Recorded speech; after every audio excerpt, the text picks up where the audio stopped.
Okay, it's Saturday and we're tired, but we will still push onward. So this is the old element. New element came in the mail.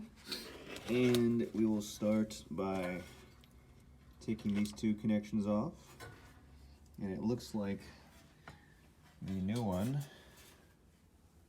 doesn't have that new piece there. So we will have to take this one off here with what looks to be like two either 5/16 or 1/4 inch screws.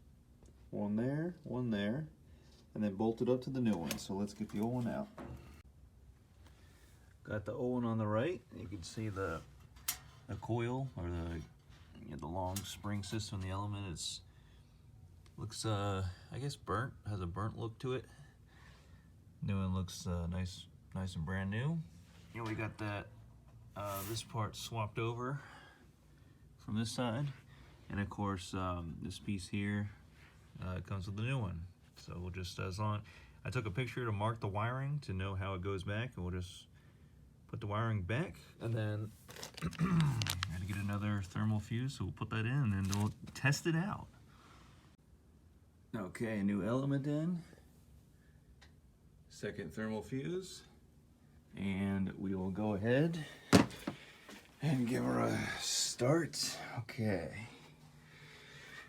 Oh, Saturday, half asleep. Let's see if I'm with it.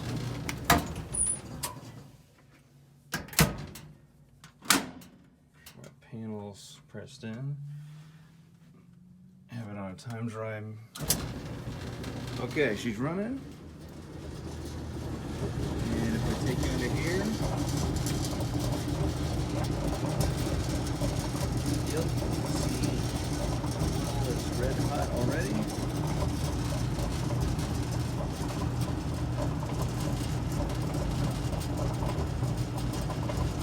That's what it should be doing. And if you come in here, oh yeah, you can feel the heat. You saw the red hotness in there, and hopefully this fix will last a lot longer than just replacing the thermal fuse, which is what I did last time.